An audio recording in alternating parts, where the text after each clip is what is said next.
आशा अपने सास ससुर के साथ बिल्कुल भी अच्छा बर्ताव नहीं करती थी। उसका पति सुनील भी अपने माता पिता के साथ बड़ा ही रूखा व्यवहार करता था।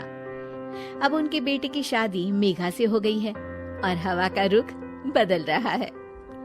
मेघा चलो आओ, रसोई में आकर मेरे साथ रात का खाना बनाने में मेरी मदद करो। मम्मी जी, मैं अभी सीरियल देख रही हूँ, अभी तो शाम होने में भी टाइम है, मैं थोड़ी देर में आती हूँ। बहू, तुम्हें सुनाई नहीं दिया मैंने क्या कहा?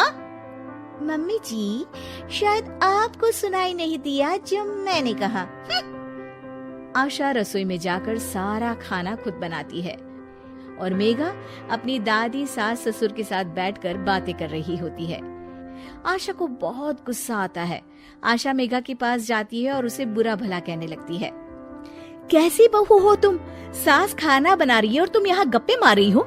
सासू माँ और ससुर जी को तो कोई काम नहीं होता, वो तो फ्री है, पर तुम्हें तो अकल है ना? ये सुनकर मेघा भी आशा से बहस करने लगती है।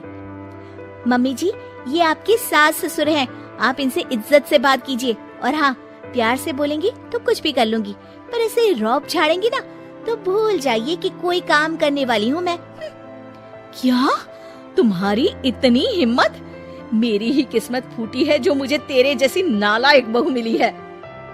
नहीं मम्मी जी, आपसे ज्यादा खराब किस्मत तो दादी सास की है, जिन्हें आप जैसी बहू मिली। आशा ये सुनकर तिलमिला उठती है। क्या कहा तुमने? आशा मेघा का हाथ पकड़ती है और कमरे से बाहर ले जा रही होती है। तभी वहाँ रोहित आ जाता है और मेघा उसे देखकर रोने का नाटक करने लगती है। देखिए, देखिए आपकी माँ मुझ पर कैसा अत्याचार कर रही है। मैंने इनसे कहा कि सासू माँ, मैं खाना बना देती हूँ, बस थोड़ा टाइम लगेगा, तो मेरा हाथ पकड़कर कैसे मुझे घसीट कर लेकर जा रही है। अरे बेटा, ये झूठ बोल रही है। बस करो माँ, मेघा कभी झूठ नहीं बोलती, और मैंने अपनी आंखों से देखा है कि कैसे आप उसका हाथ पकड़कर उस पर अत्याचार कर रही हो। अरे बेटा, मैं तुम्हारी माँ हूँ, तुम्हें मुझ पर विश्वास नहीं है? मेघा मेरी पत्नी है, उसका मेरा साथ तो जीवन भर का है और मैं उसी का साथ दूंगा। गलती आपकी है, आप ही सुधर जाइए माँ। तभी वहाँ सुनील आ जाता है। ये किस तरह से बात कर रहा है तू अपनी माँ से? पापा, आप तो रहने ही दीजिए, दादा दादी से आप किस तरह से बात करते हो देखा है मैंने। चलो मेघा। रोहित और मेघा वहाँ से चले जाते हैं। इस डायन ने तो मेरे बेटे पर कुछ जादू कर दिया है, देखो कैसे अपने माँ बाप से बात कर रहा है। एक दिन रोहित सुनील के पास आता है और कहता है, पापा, पिछले महीने आपने जो ये अपने कमरे के लिए नया एसी लिया, मुझे बताया क्यों नहीं? अरे इसमें तुझे क्या बताना?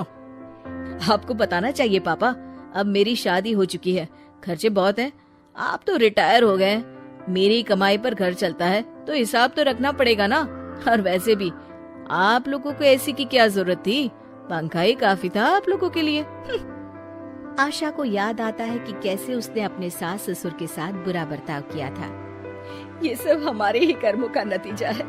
हमने सासू माँ और ससुर जी के साथ कितना बुरा बर्ताव किया, इसीलिए हमारे बहू बेटे भी हमारे साथ ऐसा कर रहे हैं। तुम सही कह रही हो आशा, हमने माँ और पिताजी के साथ बहुत गलत किया। रोहित उनकी बातें सुन लेता है और खुश हो जाता है। मेघा, मम्मी पापा को अपनी गलती का एहसास हो गया है। ये तो बहुत अच्छी बात है, मतलब अब हमें ये नाटक खत्म कर देना चाहिए। नहीं नहीं, बस एक आखिरी बार नाटक और करना होगा, ताकि ये दोनों दादा और दादी जी से अपने किए की माफी मांग ले। अगले दिन सभी हॉल में बैठे होते हैं, तभी रोहित और मेघा वहाँ आते हैं। मम्मी, मैं सोच रहा था, मतलब मैं और मेघा सोच रहे हैं कि। मम्मी जी, ये कहते हुए जरा शर्मा रहे हैं, मैं ही बता देती हूँ। हम सोच रहे थे कि आप दोनों को वृद्धाश्रम भेज दें। आशा और सुनील ये सुनकर दंग रह जाते हैं। तभी उनकी दादी सास बोलती है, ये कैसी बातें कर रहा है रोहित अपने माँ बाप से, कि अपने माँ बाप को कोई वृद्धाश्रम भेजता है। क्यों दादी, आपको भी तो ये लोग वृद्धाश्रम भेजने की धमकी देते रहते थे, तो आज इन्हें खुद ही चले जाना चाहिए। ये सुनकर सुनील और आशा शर्मिंदा हो जाते हैं। तू सही कह रहा है बेटा, हमने अपने माँ बाप का ख्याल नहीं रखा। हाँ, हमें कोई हक नहीं है यहाँ रहने का, चले जाते हैं हम।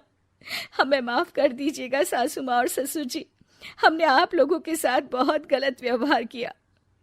हाँ माँ जी, पिताजी, हमें माफ कर दीजिएगा। ये देखकर रोहित और मेघा खुश हो जाते हैं। आप लोग कहीं नहीं जाएंगे। आप लोगों को वृद्धाश्रम भेजने का मैं सोच भी नहीं सकता। ये तो मैं और मेघा नाटक कर रहे थे ताकि आप लोगों को अपनी गलती का एहसास हो। आशा और सुनील को अपनी गलती का एहसास होता है और वो सब एक खुशहाल परिवार की तरह रहने लगते हैं।